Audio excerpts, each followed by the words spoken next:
taking a critical look at the gaming news of the week.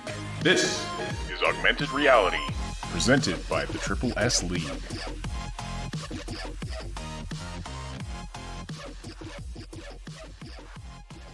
Hey everybody, welcome to the Augmented Reality podcast for September 12th, 2020. Welcome everybody who's active in the live chat. Great to see you all, and all of those who are lurking in the background as well.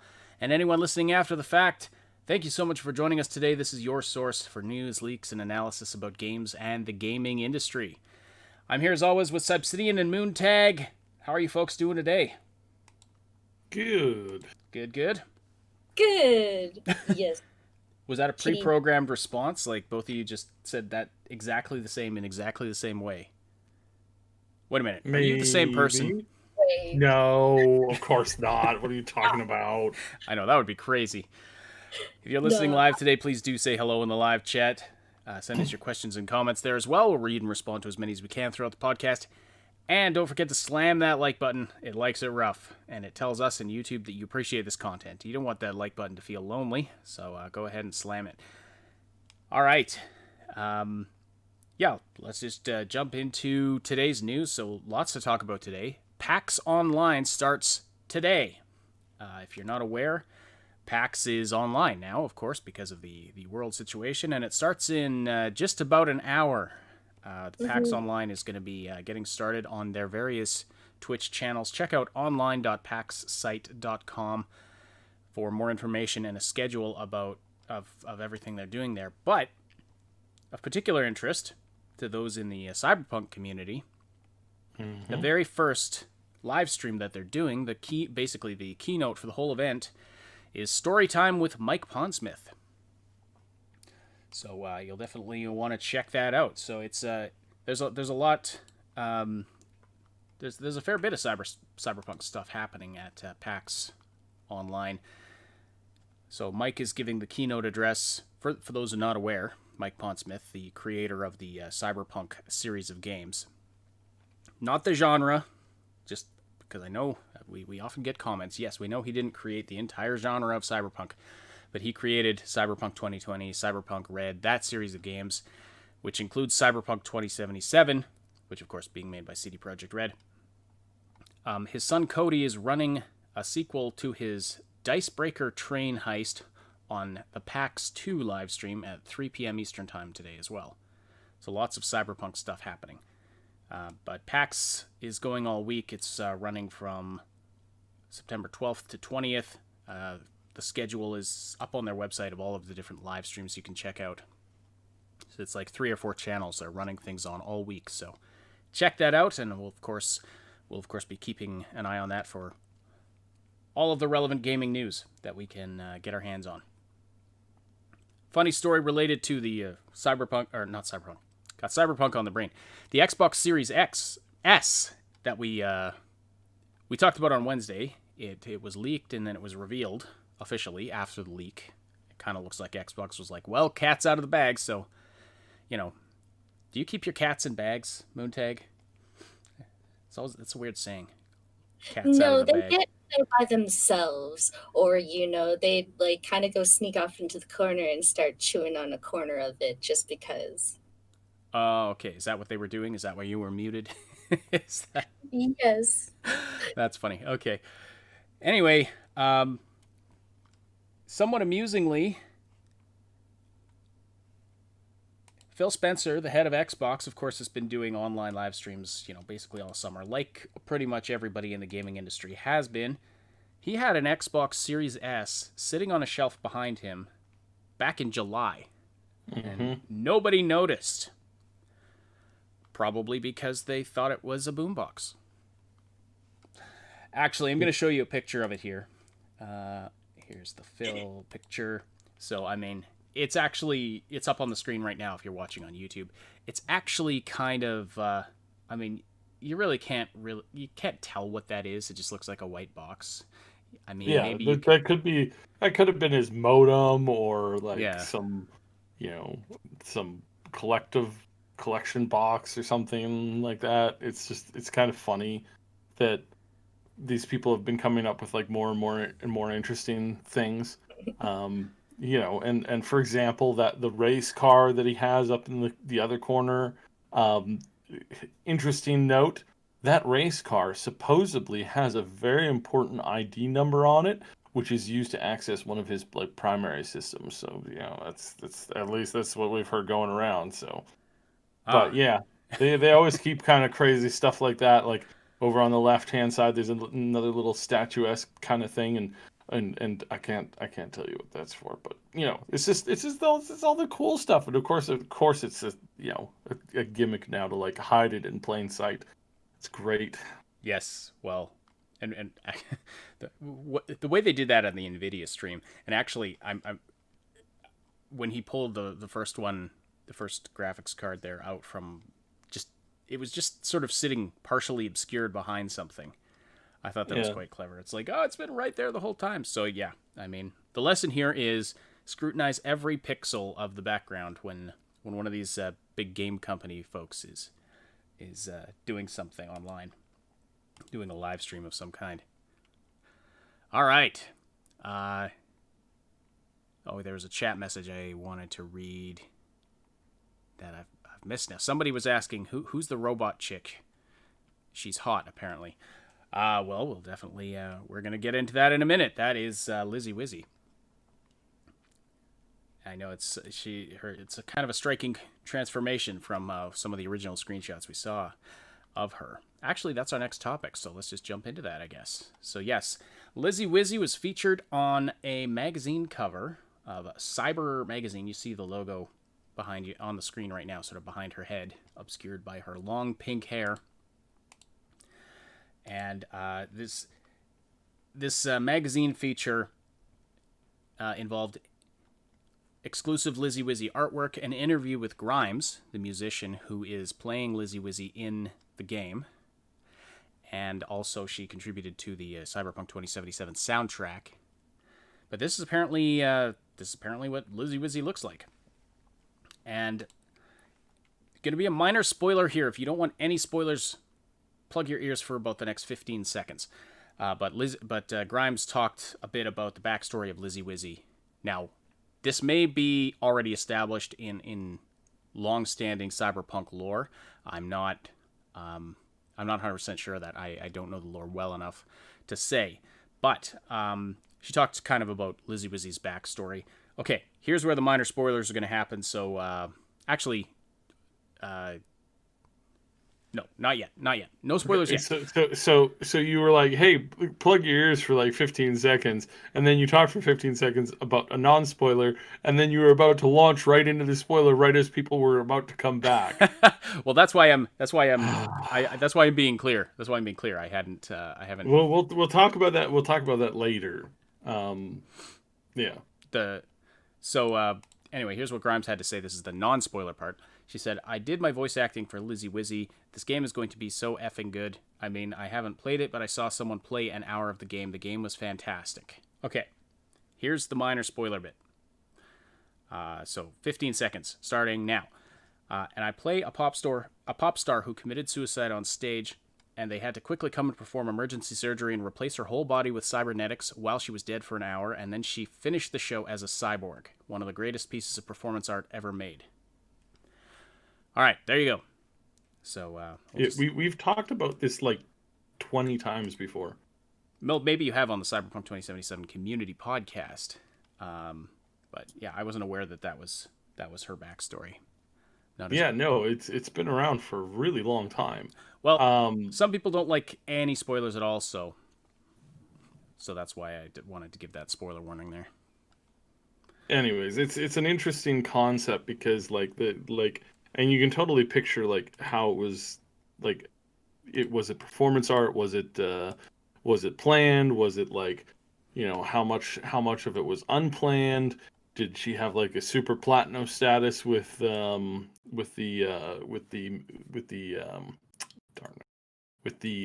trauma team? Oh yeah. And did the trauma team then come in and do it? And she this was something that like I can imagine her like in talking to her agent and her sponsors and everybody's like, I want a full conversion, and they're like, no, Lizzy, you can't have a full conversion. that's just not something we want you to have. You know, your fans like you as you are. You know, blah blah blah blah blah. And then she's like, fine. And then she devises a way to like force them to do it in the middle of one of her shows. It's like, oh, that's an interesting way of thinking about it too. But the important thing here in the interview, and something that, I mean, this is how you know that this game is good, is that somebody who's not typically into video games can sit down and watch somebody play it for an hour and be enthralled by the story. I had this happen once before, and this is how I knew that Mass Effect, the original Mass Effect, was a good game.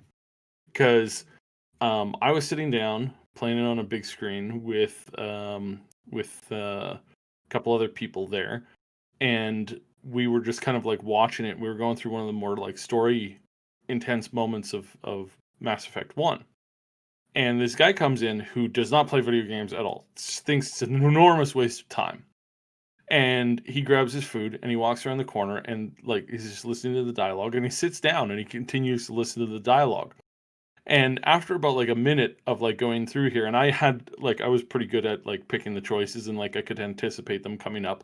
And so I would just like doop doop doop doop doop, pick the choices and have the whole thing flow really, really well. This guy is sitting down for 5 minutes. He goes, "This is a really cool show. What is this show?" And they're like, "It's Mass Effect." He's like, "Mass Effect, is that new?" And they're like, "Yeah, just came out recently." And so another 5 minutes passes, and it finally gets to one of the, like, we finally leave one of the conversation things and the cutscenes, and we get into like full like normalized control of the character. And he suddenly realizes that he's been watching a video game for the last 10 minutes, gets up and is like, "Oh," and he storms off because he thinks we trapped him with a really interesting video game that he was genuinely interested in, because the dialogue and the animation, the characters were really good at the time, for what there was. And so this is why you know that the game is going to be really, really good, and is going to be good for people who play the game. And then there's certain people out there in relationships where it's like one person plays the game, the other person watches, right? And this is kind of like it's becoming more and more of like kind of a mainstream that this is what you can actually do in like heavy story type games. I remember a guy who was playing through Dragon Age Origins, and his wife was just enamored. She'd never played a video game before. She always thought it was a waste of time. She ended up watching him play the whole thing and was excited to see what happened because the story was so gripping. So it's like, you know that when you have that kind of reaction with non-gamers or people who don't typically have the time or the energy for it, but they're really sucked into it, this is how you know that the game is going to be good, because of this kind of interaction between the non-gamer and the gamer. So yeah, Indeed. it's pretty cool. And yes, time being, if Lizzie's out in the cold and she's walking around and it's like -40 outside, and you go and kiss her, yes, your lips will definitely get stuck to her. Mm-hmm. So be careful where you plant them. Anyway, you can Yep. see the detailed render of Lizzy Wizzy on the screen right now, and yes, I mean, quite an intricate design. Looks very cool. Different hair than the sort of mohawk that we saw in some early footage of her. Of course, it's probably easy for her to change out her hair at will. Mm-hmm. But I like this sort. I don't even know what to call it, but like these ribbons of chrome that are coming off her shoulder here. Those are very cool. They're like sound waves. Yeah. And I mean, I suspect that there's a good chance this is stuff she can just form this stuff on her at will for like a lot of things. She can go through like costume changes. A large amount of her costume changes are like alterations. I'm sure something that she can actually like is actually like programmed into her. Like she can just some kind of actively do nanobot it whenever she technology wants. that just Yeah. like morphs her metal. That's really, really cool. Yeah. You can also see where this is a game that we've talked about this before, but where ray tracing or like some form of realistic bounce lighting will really just it'll really add to this game.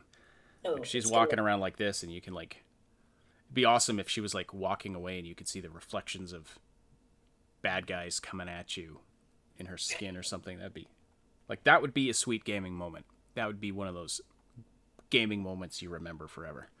Yeah, like even when I first saw this image, I was like trying to look at it in like much closer detail than I could on my little screen to try to like be like, where did they have this photo shoot? Oh my gosh. Yeah. Can I see the reflections of the place she's in? Yeah.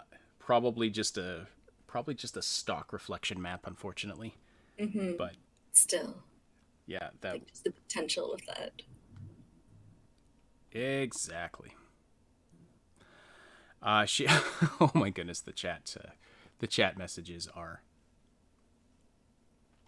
they're pretty good right now. Let's put it that way. Okay, so Grimes likes it, and she's, heavily involved in the music. I'm pretty sure Elon's a gamer. He's probably going to be playing this. That's her.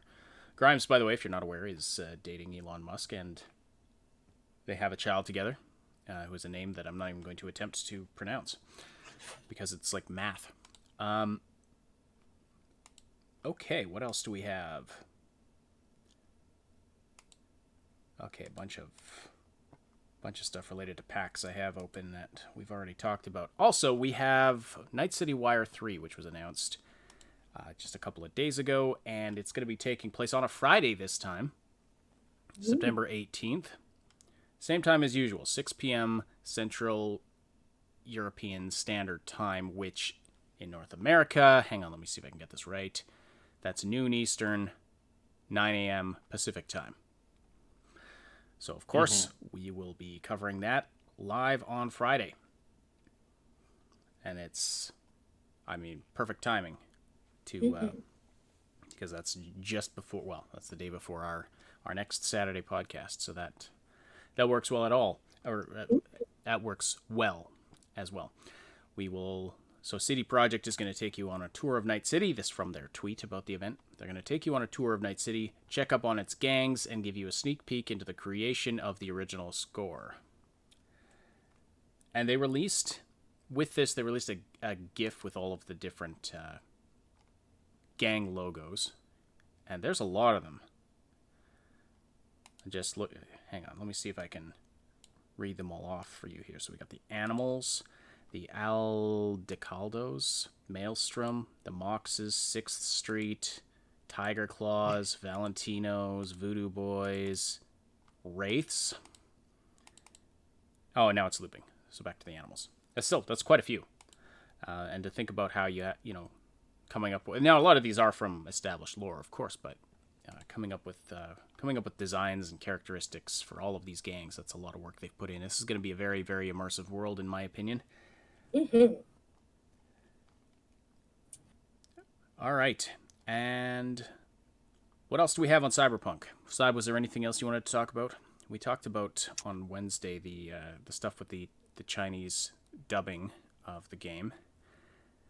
Yeah, and how much bigger the project is. Basically now been confirmed. It's a massive project. Area is huge, story is huge, dialogue's huge, everything's huge in the game. And again, this isn't they do have this system where they not everybody speaks the same language than what you're playing, and that you actually have to go out and get buy translators, and some things just aren't going to be translatable. They're just going to be like, unless you actually know the dialogue, which is going to be funny. I think it'd be hilarious if they have some like somebody speaking either Latin or I don't know, like Mongolian or like some language that's not typically like high volume, and you can pick that up. I think that would be really, really cool. Or dead old languages like Latin or like ancient Greek or Aramaic or something like that. It's like yeah, sure, why not? That would be hilariously fun.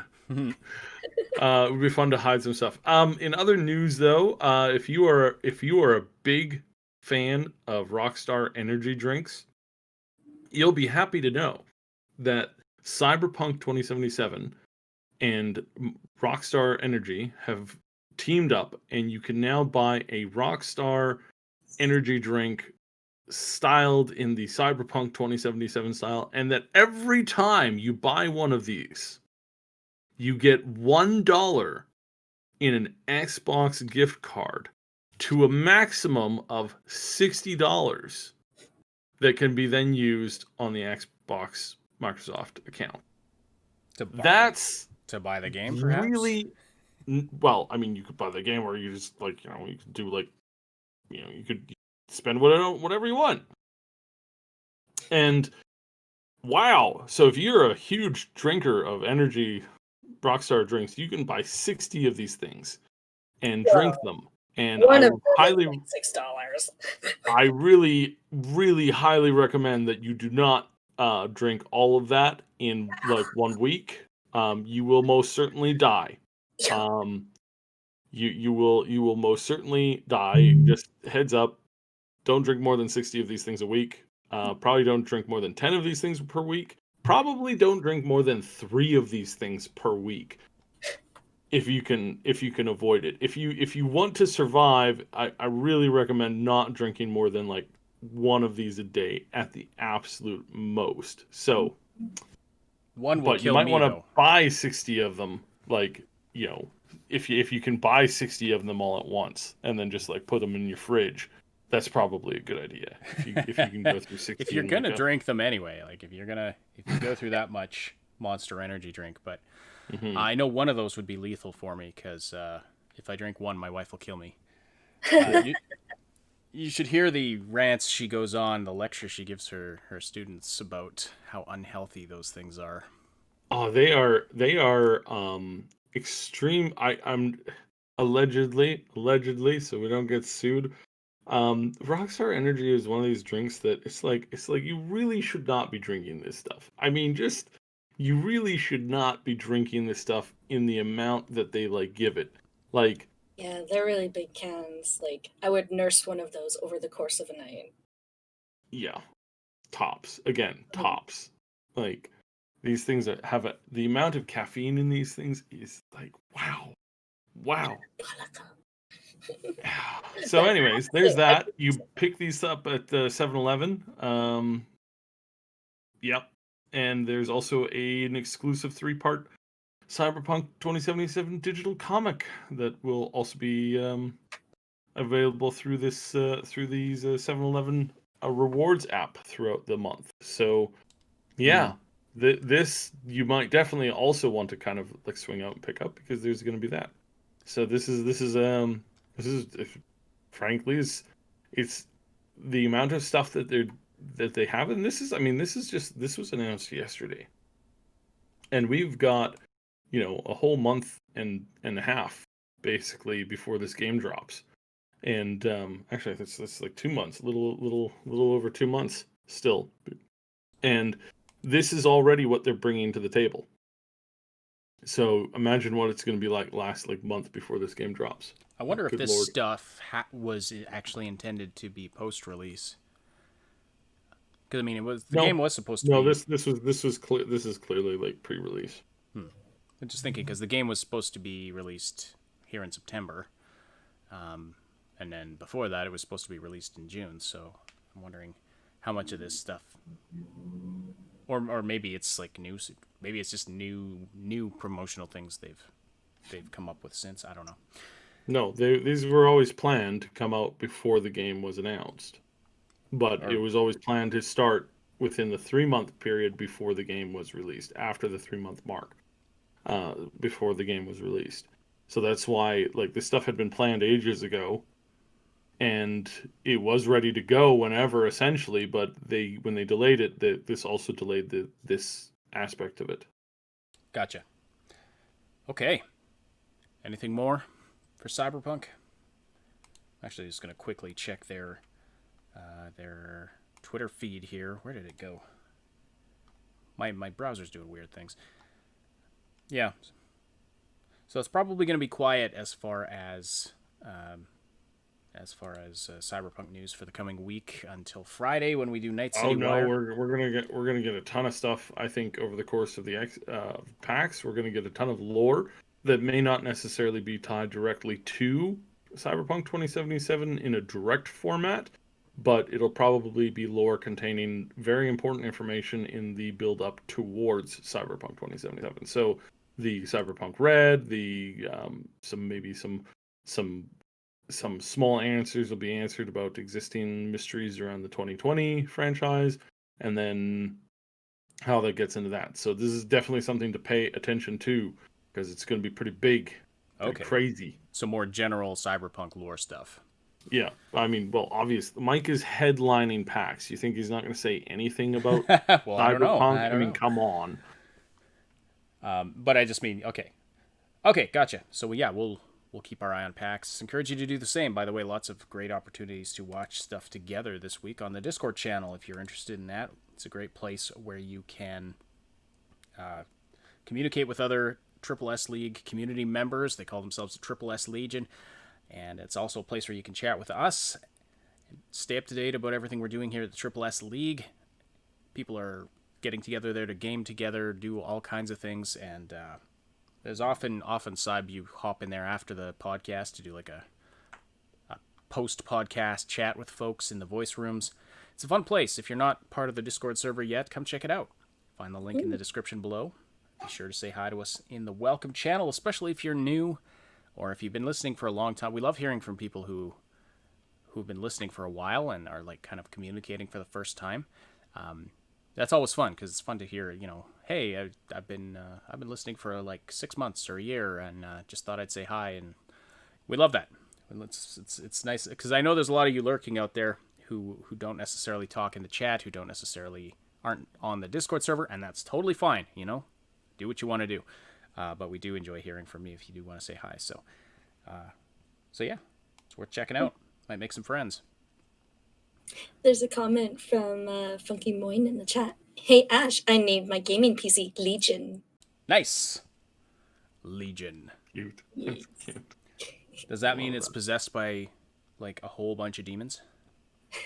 Right. Never mind. Okay. So, that'd be cool actually. Maybe there's a horror movie for you. There's a horror movie concept. I love those urban legends about like haunted game cartridges and stuff like that. I mean, I know they're totally fake.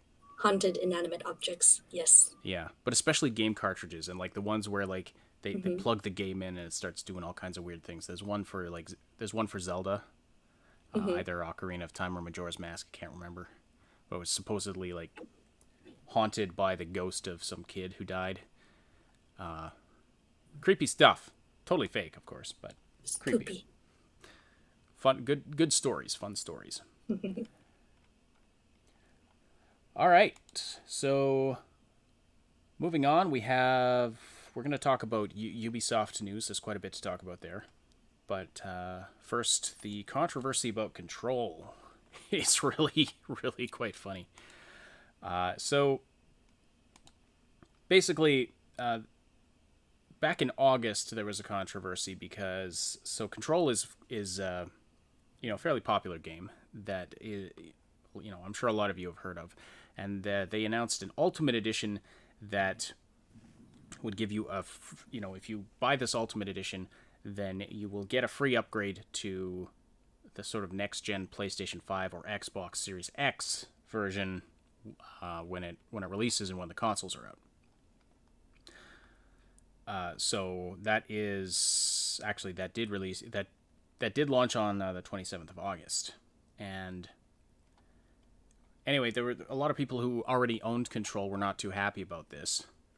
Like if they already owned Control on like their PS4 and Xbox, but didn't own if they owned Control plus the expansions, they didn't see why they shouldn't get the next gen version as well as people who sort of bought the Ultimate Edition that had all the expansions. And anyway, 505 Games and Remedy basically gave kind of this excuse that, it's too complicated to do that, to keep track of everything and give the next gen version to people who already own the game. Well, until a couple days ago, when they went ahead and did just that by accident, a number of PlayStation 4 owners actually got the upgraded version for free, and then of course the publisher had to turn around and take it away again. So they basically just totally botched their own story there. Mm-hmm. Like, oh, we can't do this. Oh, we totally did it by accident. Okay, sure. Not good PR, folks. Not good PR. That's where you turn around and say, oh, surprise. We figured out a way to do it, and here, everyone who already owns the game plus the expansions gets the upgraded version for free. I mean, that... You're really not losing any money doing that. Mm-mm. Unless they're banking on people who already own the game to buy it again to get the next gen version, which is... That's skeevy. That's skeevy if that's what you were banking on. Mm. Like, go with the CDPR model. You buy the game on your current console, you're getting the next gen version for free when it releases.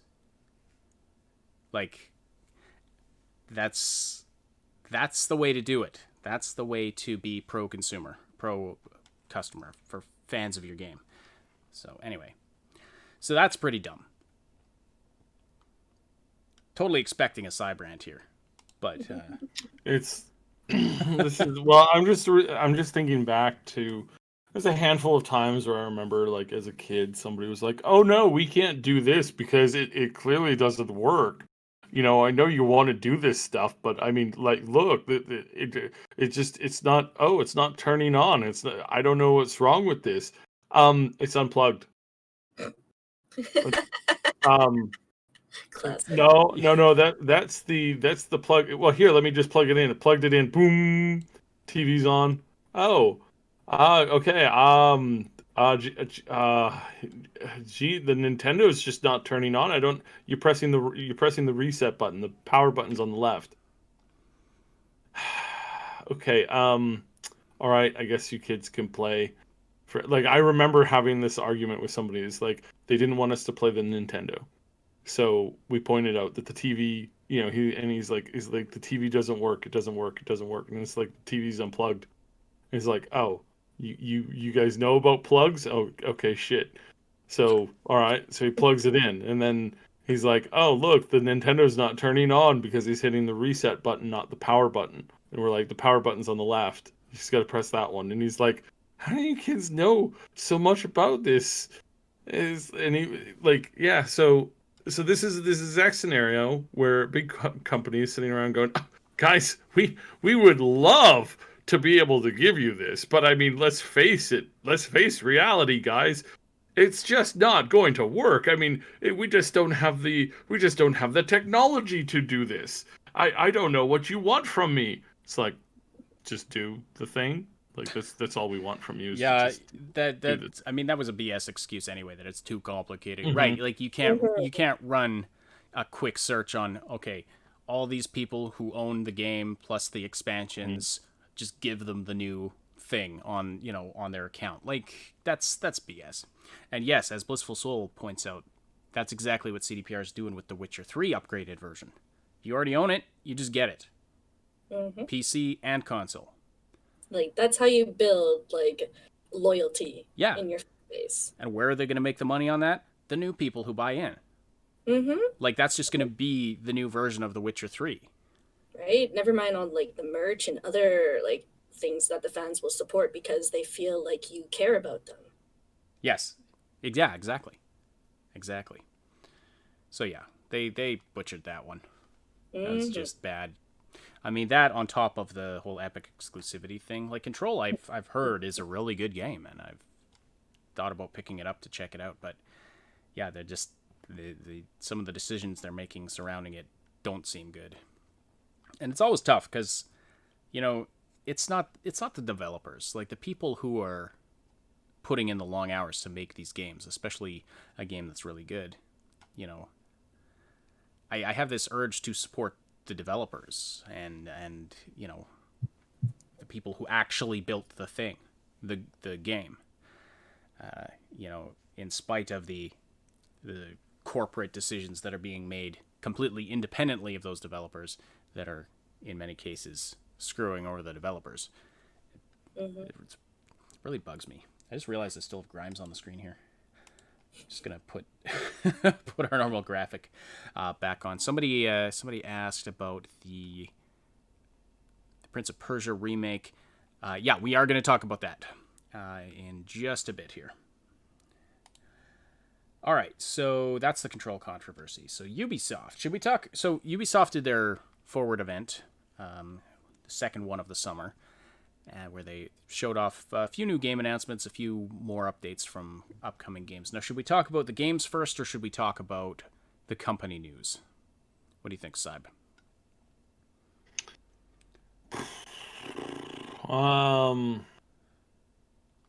Yeah. How negative is the company news? Because you were... Well, the company news is terrible. I was gonna say we forgot to have our weekly meeting where we go into a kitchen, lock the door, and then proceed to scream at each other for about 5 hours, or just have one person scream at us for about 5 hours. You know, berating us, belittling us, you know, yelling at us. You know, for really, like, it's not our fault. We have to get this guy in to scream at us because we didn't laugh at his joke.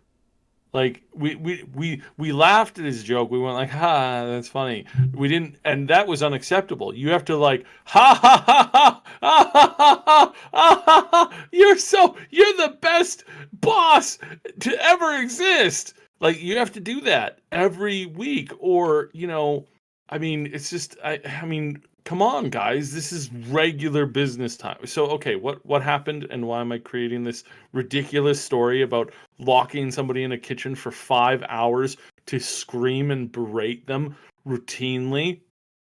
This is something that Ubisoft's boss did regularly. One of the bosses. This is what they did regularly. We talking At about least one of the once. five brothers here? We're talking about I didn't. Well, I don't want to name him directly because of stuff. Okay, So carry on. so this is just like the maniacalness of the leadership at Ubisoft and the people that the family has brought in to do some of this stuff is absolutely like it's ridiculous. This is like one story after another story after another story. If I had come out, and this is the problem because I know some devs like this. I didn't know this one, but I like there were stories that I could tell you from Ubisoft, from BioWare, not BioWare, but Blizzard, from Blizzard, from Ubisoft, and from a couple other companies, where you would like if you heard it the first time, you'd be like, "This is ridiculous. This doesn't happen." Like, come on, don't be stupid. Nobody in the gaming industry decides, hey, you know what's a good place to have a meeting? A strip club. Nobody believes that. They're like, come on, guys, this is utterly ridiculous. This is retarded. Nobody's dumb enough to say, hey guys, let's have all our meetings in a strip club. Like that would just be stupid. And I mean, think about the potential for like leaks and information. I mean, you know, we've talked about leaks before at some companies that we like and some companies that we don't like, and some of the companies that we don't necessarily support or talk about anymore. I mean, some of those leaks are just from the heads of the studio being literal blabbermouths in every social situation that they're in. Some of this stuff just comes from, and then they stand back. Where did this leak come from, guys? Oh, I don't know. Maybe your CEO like told it to every single person at the golf club that he goes to every weekend. Maybe he mentioned that to all of them, all at the same time, repeatedly throughout the day because he's just trying to, you know, feel really important. If I told you guys some of this stuff, that this guy locks himself and another person into a kitchen, one of the few kitchens on the site. So of course, if you had brought a lunch, you know, and you were, you know, your mom, you know, came over, it was like, you know, some birthday or celebration, and your mom's like, here, I made you lunch for tomorrow. It's really good. It's really great stuff, but you got to eat it tomorrow because it's going to go, you got to eat it on Monday because it's going to be bad by Tuesday. Okay. And you're like, yes, mom, I got it, mom. Can't wait. You know, it's this really super creamy stuff. It's great. It's amazing. It's the best thing your mom makes ever. Period. And you get to work. You put it in the fridge. You're like, I'm gonna have that. I'm gonna have that for lunch today. And then you go and you head over. It's late. in the day, you miss lunchtime, it's like getting on to like 3 or 4 in the afternoon, but you got to eat this thing today, and you're so excited for it. You walk around the corner, the kitchen's locked, and you hear screaming from the boss in the kitchen for the next 5 hours until you have to go home. And even then, it doesn't open up. But the next day you get in there, your wonderful lunch from your mom is ruined. So this is the stuff that happened, not just to the person being yelled at. The whole environment at these studios were horrendous. They were like, "Hey, we want to talk to HR." Well, sorry, you can't talk to HR about stuff. You want to make a complaint about the boss? No, sorry, you're gonna have to go through the boss if you want to. You're gonna have to go through the same boss that you're complaining about to make a complaint. How do you think that's gonna go over? He signs off on whether or not these complaints ever get out. It's so bad that this is basically a criminal investigation right now in France. This is so bad that that's the thing that they had to do. I think I've mentioned before how one of the people at Ubisoft was joking with a bunch of other people at Ubisoft about how the first game that actually had like the playable female character in it was the same game that they introduced the ability to play as a dog. And there was lots of jokes, internal jokes by internal, like high-end people in the company about, ha ha ha, what a bunch of B words. And then these same people proceed to preach to us on how to, like, how to behave in public, how to say, what to say and what not to say. These are the people, and all their friends in the media, all these people that cozied up to them for so long and knew exactly what was going on. These are the same people who now preach to us every day about how we need to improve ourselves. So it's disgusting. I'm getting really close to going into a full irate rant here, and I would say things that I really should not say about certain particular people that would not go over very well. So I'm gonna cut that off here. This is the ridiculousness of this company, of Ubisoft, of the general thing, and all these people that defended them for years. Oh yeah, they're great. They're the best companies out there. They make the best games possible. No, they make games that stagnated really quickly and then proceeded to do that until basically they were looking at down the barrel of like bankruptcy, and then went, "Oh, you mean we have to evolve and learn how to make better products?" Oh, okay, let's get on that, guys. little upset. Yeah, unfortunately, some people are reactionary, and until they get to that point, it's like my way or the highway.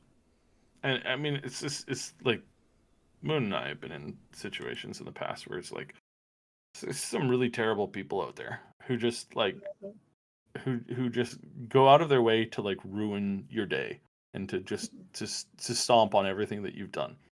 And But it's not everybody, but it's a fact that you will encounter people like that at some point. Yeah. So yeah, some corporations have a real problem with morals, and some people have a real problem with power. Like you give them an inch and they'll take a mile.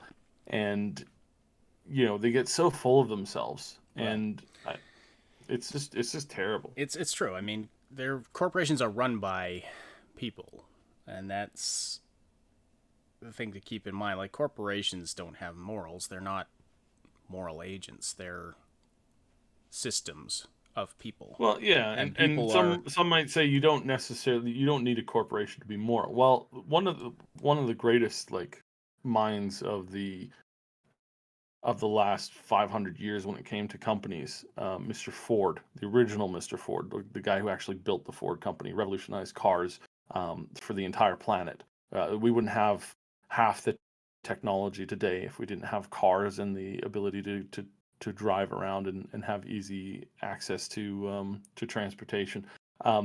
He was a very moral person, and he had a lot of rules and laws that he set for himself. That he went out of his way to like, his one of his core tenets of like how he ran his company is that he should be able to pay the most in a salary ways that he possibly could afford, making the best products that he and his company could, with the best materials available, for the most efficient and the safest and the best products that he could possibly get out. All doing this while paying, the highest wages that he could possibly pay.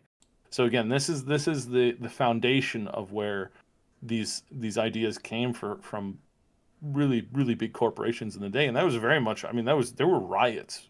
There were riots for people who wanted to work there, and they couldn't get a job there, so they rioted because they couldn't work for him.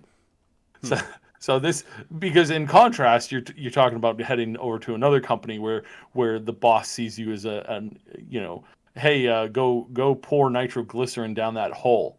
I'll probably die. Yeah, so what? This is your job. Do it. That was the alternative that they had in some places during that time. Not every place, but obviously, like that was some of the stuff that was happening in other parts of the continent at the same time as people were rioting to try and get a job at his company. So yeah, there's problems, and the ways to fix them is to remember that even big corporations need to have a heart. They need to have a head, but they also need to have a heart. If they're just a head, it's a bad thing. You need to be close to the head and also close to the heart, and that's how you make a company that can stand the test of time. If you don't, then hell, there's some companies that there's this one company, I can't remember which one, that it was in their best business interest to go out of business. It's like, what kind of logic is that? I think a lot. I have to wonder how many of the folks at the top care about the longevity of their company, or are they just concerned about getting what they can out of it until they retire? Talking about like the CEOs and the people at the top, until they retire, and then they don't care anymore. Like it's like how we have a lot of CEOs of game companies who don't seem to actually care about video games. They're just business minds. And anyway, we should move on from that. We could probably have. So moving if you on. Talk more about that kind of stuff. Definitely, connect with Cyb on Discord later. So the other thing that we really do need to mention, because this is a twofold story, is there is these bosses who are archaic, disturbing, little better than Neanderthals in any way, shape, or form, who do what they want whenever they want. The other side of this coin is the people that they take advantage of. There's the people who make the games and work on the projects, and everything from Black Flag to this new Immortals game. They put their heart and soul into this stuff, and they try to make the best thing that they can. So their newest Watch Dogs game is a pile of garbage, and I really recommend that you're clear of that, because that one's going to be hot garbage. Avoid that one. This Immortals game, it looks pretty good. It looks pretty good. Obviously, it's a complete rip-off from Zelda in literally every. I saw the character riding on a horse, and I was like, that looks like the camera distance from the character, the scenery, the grass that they were running through. I swear I've seen that exact same thing on one of the gameplay cuts, like the official gameplay like trailers for the Zelda game. There were moments watching the gameplay, because after the Ubisoft Forward event, they did have an after show where they they showed us, like, I believe I watched like half an hour, 40 minutes of it. It went on for quite a bit longer than that of gameplay of the game, which was really good to see. And it does look really good, but wow, yeah, it was so, like, there were times when I thought I was watching Zelda Breath of the Wild. It is so similar. Right? From the potion from crafting opening chests. The opening chest animations, wall climbing on everything. Yep. Environmental puzzles, the stamina thing. There were even times when the wings popped out, and I could have sworn it was like that winged part of the Zelda logo. Like, it looked. I thought I was watching a Zelda game. It was crazy. It really does, and I've got to say that the game does look good. And obviously, they've taken a lot of things from Zelda and they basically copied them over, which is good, because maybe this will get this. This ties into our Wednesday they talk. Maybe this will encourage Nintendo to sell their products on more than just their own system. I'm just saying, I would love to play some Zelda on my, on my PC, but I can't because they're just, for whatever reason, they're just like, no, you will not do this. I think they make a ton of money making Oh, of course making they an would. app, just making an app you can download. Download the Nintendo app on your PC or on your other console. Pay a subscription service to have access to like just this vast library of games. I think they'd make a killing. Yeah. But anyway, like even if it's all their older stuff and you have to buy the new stuff, well, I don't know. That's just me. But anyway, yeah. So it's basically like think Zelda Breath of the Wild, but set within Greek mythology, the Golden Isle. You're interacting with the Greek gods and mythical creatures you see on the thumbnail there today. The Cyclops. Actually, I have a bunch of screenshots. We can start going through them here. So to say like that, I think that's my one. I'm not sure how I feel about the fact that it is just so similar, even in terms of like the art style, to Breath of the Wild. Like, Well, personal coming as a person who hasn't actually played the Zelda games, because I think the last Nintendo system I had was like a Super Nintendo, and like we didn't have very many games for that. Never mind Zelda. So like looking at it, the trailer for this, like personally, I'm super excited for it. It looks really pretty, and the gameplay is like something that I'm familiar with, like console gaming basically. So it's like, given the chance, I would very much like to play this, just like to see how they do with it. Because like, well, even if it does have like sort of similar mechanics or feels to like the Zelda game, like they're still putting their own spin on it, right? So may as well see where they go with it. Oh yeah, and I don't mean that. Like I don't mean any of this as a, like I'm excited for this game. It looks awesome. It looks really good. It just does kind of the similarities are, there's so many similarities that it's kind of like y'all look like you copied it almost exactly.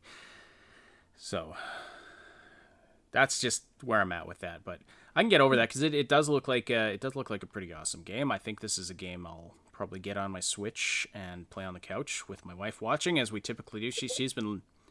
She keeps asking me if there's a new Zelda game coming out because we love sitting and playing the Legend of Zelda titles together. Yeah, no, and I think I want to make this clear. I really think that this game is going to be worth it. Now, it is available on their Uplay store. I have not had too many issues with the Uplay store. I had it installed for Division, had it installed for some other stuff. It's not coming to Steam. It is coming to the Epic Unreal. Coming to the Epic store. It's coming to that store, the Epic Games store, but it's not an exclusive. Correct. But it's not exclusive because it's also available on their Uplay store. It's on the Uplay store, but it's not coming to Steam, so I guess... Yeah. It does Epic exclusive just mean, hey, we'll pay you to not put this on Steam? Basically, for now, that's what this means. So ultimately, is this going to arrive on Steam? Yes, it'll probably arrive on Steam in about a year. But no, you're not going to be able to have it on there. But then again, like I refuse to install Epic right now. Like Tim, you can do something with a goat. Like seriously, I refuse to use your stupid goat program.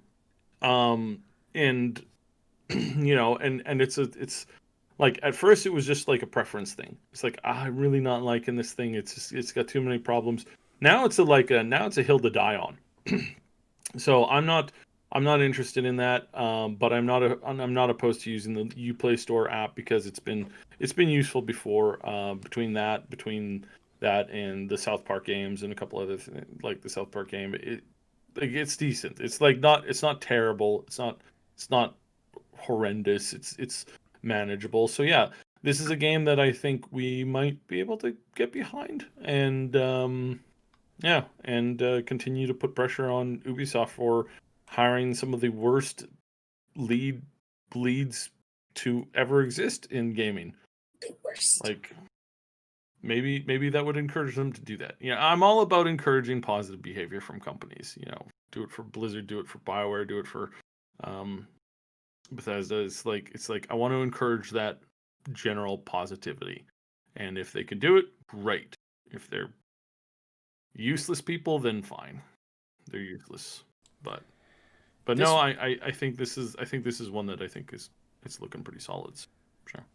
This is the game, by the way, that was formerly known as Immortals, Gods, and Monsters. It is now known as Immortals Fenyx Rising, and that's the name of the main character. Phoenix spelt with an F, not like the normal weird way you spell Phoenix, but F-E-N-Y-X. Which, by the way, terrible. Like, what in the world are you thinking? You always spell a Phoenix with a PH. That's part of the nice thing about the PH. Well, Phoenix. I mean, maybe Phoenix is a name from Greek mythology. I'm not even sure. Anyway, the game. Oh, it is. And I'm really excited that this is based. You mentioned that it's based in Greek mythology. I'm so excited for all the wild, crazy drinking parties, the wincest, the random of like going down to the villages and just having your way with a bunch of like village girls as a god. Oh wait, game doesn't have any of these things? No, I think it's slightly more okay. PG than that. Oh, okay. It's more See, like... that's always so weird how like, hey, let's use the Greek lore. The Greek god lore is like filthy. It's absolutely filthy. Yes. It really is. Yes. So here's Phoenix wielding a pretty awesome looking axe. And then next, here's an example of some of the puzzles you'll encounter in the game. This is called a constellation puzzle. If they're ranged spheres according to a constellation, unlock something, that kind of a thing. There's full-on flight in the game, so you can fly across the map. I'm not sure if it's like a flight like you can, or I'm not sure if it's a flight mechanic like you can actually fly higher if you want, or if it's more of a gliding mechanic. Kind of like again. They said combat in aerial combat, so I'm going to assume that you're going to be able to like. I'm sure there'll be some kind of resource system tied to the amount of flight time that you get, but I suspect that there'll be. I suspect that this is something that they are, because this is the one mechanic that I don't think Zelda has. Is like they have they don't have full on flying. They have a gliding mechanic with like the gliding cloth. Creature Kobe, you 100%ed Breath of the Wild? Holy crap, you found every Korok? That is insane, man. That's insane. Nice. Good on you. It does have a character creator. And here are some examples, of the vast... I'm pretty happy with the character creator. I hope that this game is going to be open to modding. If it is open to modding, in all honesty, this game's gonna have real staying power if there's some modability to it, and if they don't constantly ban you for using mods. You might get those drunken sex orgies, Yeah. Well, I mean that's probably going to be the very first thing, right? Like I would imagine. Probably. I mean, the Aphrodite mod pack, just right from day one. I mean, I would assume that is probably one of the biggest most successful mods in the game. But yeah, I am a little bit worried. Polly's in the chat, 100%. I am worried about the DLC. I hope that they don't mess up with this. I think the character creation is really good. I think they've really improved this whole I do like this style of this super high res like Pixar-ish type stuff. I do actually find this pretty decent. So yeah, I'm gonna be really interested to see where this goes, and I think that honestly it's got good potential. Now, if they just can avoid screwing it up, then I think they've got probably a good winner here. So yeah. Here's some examples of different items and equipment that you can get. Some of this armor just looks super badass. Oh, Sword Sister. Oh, Sword Sister. Oh, Sword Sister. You. What was that? What's that line from Game of Thrones? You know nothing, Jon Snow. You know nothing, Jon Snow. Or you don't know things, Jon Snow. Oh, yes. Anyways. Yeah, so some awesome looking swords and armor here, I think. I mean, like, I think the designs, I think these designs look amazing. What's that? Mm-hmm. I love how different they are from each other. Like each one very much has its own schematic and like very own aesthetic. It's great. Mm-hmm. I love the Medusa sort of snakes coming off of the one on the right on the helmet. Of course, I'm picturing her riding through the forest and getting that caught on a tree and being like, ah, ah, ah, like a cartoon, like swinging around and around the branch. That's probably what's going to happen with that one. All right, here's some of the swords. So it looks like there's a number of sword designs, but also different elemental damage, that kind of thing. Here's a dude who's regretting his life choices. He's about to, that Minotaur is about to get, he's about to get castrated by that gigantic hammer, and I'm thinking, yeah, he's looking at it like, yes, I have made a mistake. I love this picture. But this is one of the special abilities you can get, I believe, this humongous hammer. Mm-hmm. Yeah. And this is one of the things, like, with it being Greek mythology and magic and everything, her pulling this giant magic hammer out of nowhere actually works. You know what I always found hilarious is in one of the more than one Zelda game, but in Twilight Princess, you could get this gigantic mace-like thing, like this giant spiked ball on a chain that you can swing around and throw. And when you equip it, Link is like straining to carry it. He's like, moves really slow and is like has to carry this thing with both hands. But when you put it back in your pocket, he can just start running again. It's rather funny. Yep. Of course. Well, he's got Time Lord pockets. But everybody knows that. And here's just a picture of the landscape of the world. Looks really nice, but if you watch the picture right now, you will see it fading to night. And I just think this looks awesome. The sky looks great. Great work with the artwork on this one. Mm-hmm. I watched a bunch of the gameplay. It does look really fun. Like it looks like a good game if you want a big open world adventure with magic and basically a Zelda-like. I'm definitely going to be checking this one out. Like, sadly, it comes out just a couple weeks after Cyberpunk, which is like the worst time for a game to come out for us as far as checking it out, but it comes out on December 3rd. Who needs sleep? Who needs sleep? Indeed. We'll have lots of fun streaming that one probably. So.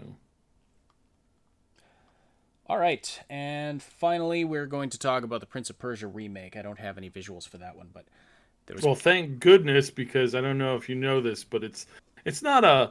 I don't think this is a Prince of Persia remake. I think it's a Prince of Persia high definition pack, because this game looks like the graphics are terrible, guys. It's the graphics and the lighting are a joke, and yeah, I think they dropped the ball on this one big time. It looks pretty garbage for like the size and for what people were expecting. This is pretty bad. Like it's not horrendous. It's not like Mass Effect Andromeda where like it's clear that there's been no advancement in technology in their visual aesthetics for the last like 10 years. This is like okay, they did this upgrade and it was pretty bad. Like it wasn't the worst job that they could have done, but it was definitely not a very good job either. So small team, whatever. I think honestly they should probably keep this should be under like $20 or $30. Because this is not a good product. This is not a product. Don't spend $60 on this. Yeah, just really don't bother. It is being made by one of Ubisoft. Is it called Ubisoft India or Ubisoft Mumbai? I can't remember. Anyway, it's actually been made by one of Ubisoft's support studios, and this is the first game, first full game that they actually that they've worked on, like as far as creating an entire game. By the way, Polly's just sent me an interesting picture I'm going to put up on the screen. Thank you for that. It'll just take me a sec to get it up there. But so they don't have experience in creating an entire game necessarily. But so was that the right treatment for a highly anticipated remake in an age when there's been a lot of really high quality remakes that have been, very well acclaimed by fans and critics? Yeah. When you say it's not terrible, I was thinking, oh yeah, it doesn't look terrible for a PS3 game. Yeah, right. Like The animations, the first yeah. is a lot better than it looks like right now. But yeah, the lighting is super flat. The faces are kind of dead and flat. And here's, okay, sorry folks, sorry for my clicking. I'm just when I have to get a screenshot up on in the middle of the podcast, it's always a fun experience. But I really want to show you this. So this is... Okay, now I gotta get rid of all of those. Because I don't want to have Grimes in behind, and this doesn't fill the entire... There we go. Okay, here's the picture. So there's a picture of the remake on the left, one of the character faces, and then an improvement made by a fan on the right. Yes. So it just shows there's so much more they could have done. Now, we are seeing alpha footage, to be fair. Yeah, and but I mean, should hopefully... they be showing us alpha footage? If it's going to look way better than this, then it was too early to show it if they're planning on improving it. Right. Okay, and then we've had... who was it? James Fullerton asking a couple of times in the chat, what are your thoughts on Skull and Bones? I haven't looked at it recently myself. I know it was one of the games that got delayed when Ubisoft did their huge round of delays. And by the way, there were some noticeable absences from the Ubisoft Forward event. We saw nothing of Assassin's Creed Valhalla, and of course, a lot of people were looking for Beyond Good and Evil 2. Didn't see anything about that. I'm wondering if that game entered development hell and it's just not ever going to happen at this point. Not hoping for that. Anyway, Cyber Moontag, do you have any thoughts on Skull and Bones? I mean, it's going to be... This is one of these games that have been in like long-term development hell. They constantly are trying to improve it for something, and I'm honestly like confused because honestly, if like you look at Sea of Thieves, Sea of Thieves has improved so much and has grown so much from its initial launch, and they have really been doing some really great stuff with that game. Really, really, really solid progress. Skull and Bones was supposed to come out at the same time originally. And I cannot imagine a world where they could have put it out at the same time and had like this similar kind of like response and growth to it. If they had so many problems that it was unplayable, then I mean, clearly they're still running into those problems because they have made very little progress. And again, I've talked about this before. When you enter development hell, every single year that you spend in development hell increases the chance that the game will never ever be released by like 10%. Mm-hmm.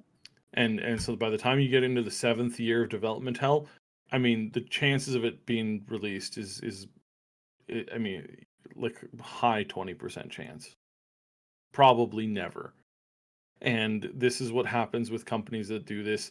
And even when it does come out, it's so old now and it's so far behind. There's something to be said for putting out polished games, but then there's also something to be said about games that are kind of like Sea of Thieves or League of Legends or Smite or any of these like games where it's really built on team play and the community.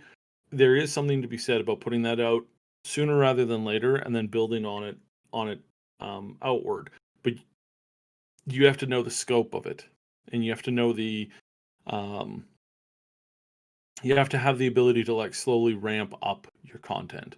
You can't just put it out early on and really mess things up. You can't, spend the majority of like your story. Like I've talked about, Star Wars is one of my, or Star Trek, sorry. Star Trek is one of my favorite examples to use on this. The base game came out and you went from an ensign to an admiral in like 20 hours.